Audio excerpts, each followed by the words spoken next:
OK, alors bonjour, bienvenue au document de grammaire sur les déterminants particuliers. Donc aujourd'hui, je vais vous expliquer certaines particularités de ces déterminants-là. Donc nous allons débuter avec les déterminants possessifs et le pronom personnel leur, donc faire la distinction entre les deux. Je vous demande d'annoter au fur et à mesure la même chose que moi dans votre document version numérique dans Notability. Donc, tout d'abord, c'est important d'être capable de faire la distinction entre le leur qui peut être soit déterminant ou pronom personnel. Alors, il peut être, désolé pour ma voix, il peut être déterminant possessif. Dans ce cas-là, quand il est déterminant possessif, il peut s'écrire LEUR ou LEURS. Donc, il peut prendre la marque du pluriel. Remarquez qu'il ne prendra jamais la marque du féminin, là, donc ça n'existera pas. Donc, il va toujours s'écrire soit LEUR ou LEURS. Il est déterminant comme tous les autres déterminants quand il accompagne un nom. Donc, dès qu'il accompagne un nom, il a le rôle de déterminant.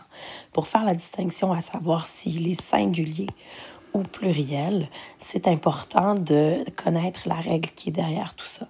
Donc, le déterminant possessif leur et le nom qui l'accompagne, donc les deux, le déterminant et le nom qui l'accompagne, vont s'écrire soit au singulier ou au pluriel selon le contexte. Alors, il va être important de réfléchir.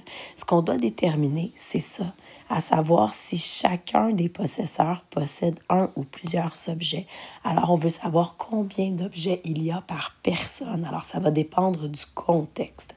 Donc, si je prends l'exemple qui est ici, si chaque personne possède un seul objet, donc si on a un objet par personne, on va être au singulier tant pour le leur que pour le nom qui l'accompagne.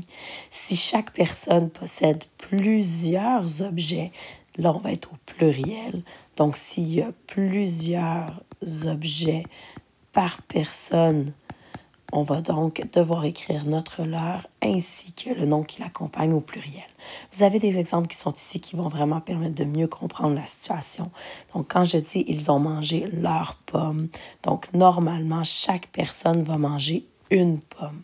Alors, comme il y a une pomme par personne, mon déterminant leur va être singulier. Donc, singulier, singulier. Lucie et Roger lavent leurs cheveux.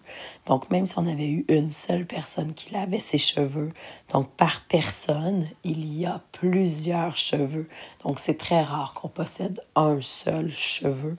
Donc, la normalité, pas la normalité, je devrais dire de façon générale. Donc, il y a plusieurs cheveux par personne. Donc, cheveux va être pluriel et leur va être pluriel aussi parce qu'il y en a plusieurs par personne. Elles ont dévoré leurs raisins. Donc, c'est très rare. Là, encore une fois, si on pense à combien de raisins on aurait dans notre collation, c'est rare que tu vas ouvrir ton sac et que tu vas avoir un seul raisin. Donc, il va y avoir plusieurs raisins par personne. Donc, pluriel pour le leur, pluriel pour raisin.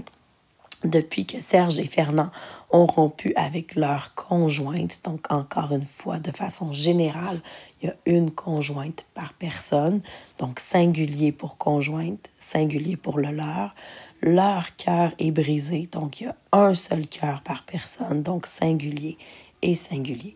Là, ne me sortez pas des images particulières. Si je vous dis, par exemple, les élèves ont mal à leur tête. Donc, même si dans la classe, vous avez 37 têtes, 36 têtes, donc il y a quand même une seule tête par élève. Donc, chaque élève a une tête, donc ça va être singulier et singulier. Et là, ne me dites pas, oui, mais s'il y a des jumeaux siamois qui ont deux têtes. Donc, nous allons rester dans la généralité, dans la façon générale que ça pourrait se produire. Donc, on y va dans le contexte général. Ça, c'est pour le leur qui est déterminant. Le leur peut être aussi pronom personnel. Dans ce cas-là, attention, attention, il s'écrit toujours LEUR. Donc, il ne peut jamais s'écrire LEURS. Il va faire partie du prédicat de la phrase. Ça va être une expansion de notre verbe. Donc, on a déjà commencé à travailler à la première étape les expansions dans le GV. On va les retravailler encore à la deuxième étape pour voir quelles sont les fonctions. Mais vous saurez que la fonction de notre leur, pronom personnel, c'est toujours d'être un complément indirect. Donc, le leur sera toujours CI. Le leur, il est toujours invariable, comme je vous ai mentionné dès le début, parce qu'il désigne plusieurs personnes. Il est pluriel dans le sens où il est toujours désignant un groupe de personnes, mais il est toujours invariable.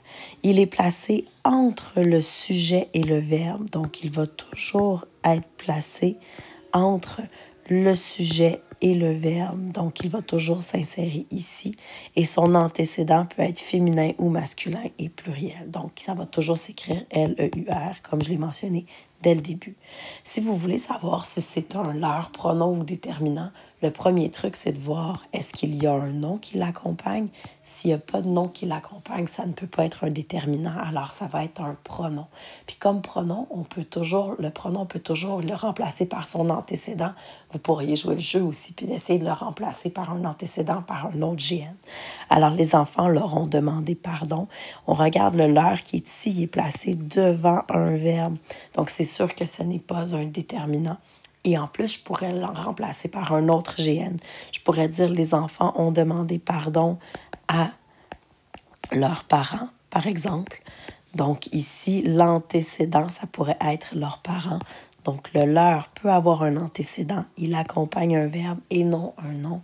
Donc il est pronom personnel.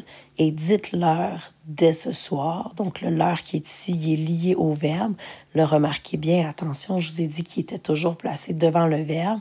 Mais ici, on a eu une inversion parce qu'on est à l'impératif.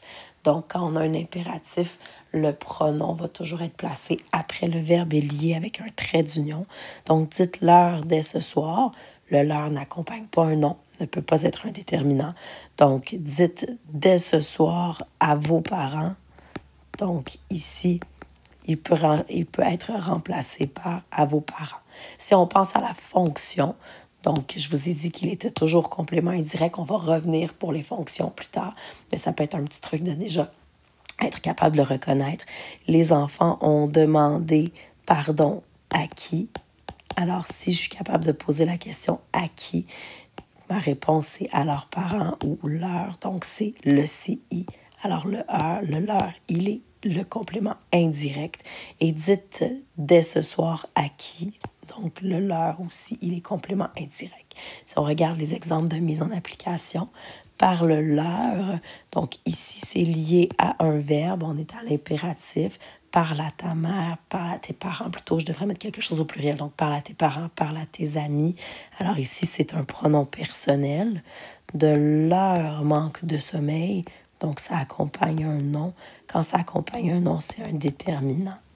Donc ici, un manque de sommeil par personne, donc le leur va être singulier et le leur pronom va toujours s'écrire LEUR. Tu leur demanderas, il est placé devant un verbe, donc c'est officiellement un pronom, donc LEUR, pas d'autre choix. Si leur sourit, s'amuse avec ce jouet, donc dans ce cas-ci, à vous de déterminer est-ce que les gens ont une souris par personne ou plusieurs souris par personne. Donc, je pense que normalement, on aurait une souris par personne. J'aurais tendance à le mettre au singulier, à mettre souris au singulier et à mettre le verbe aussi au singulier. Donc, si vous aviez plutôt décidé que chaque personne avait plusieurs souris, ça se justifie, ça fonctionne dans le contexte. Donc, on mettrait tout au pluriel. C'est un déterminant parce que ça accompagne un nom.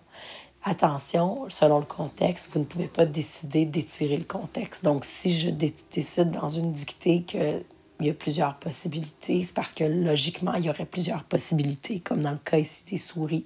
Mais des fois, il n'y a pas plusieurs possibilités, comme dans le cas, par exemple, du cœur qu'on avait plus haut dans l'exemple. Donc, c'est pas étirable comme contexte. Merci.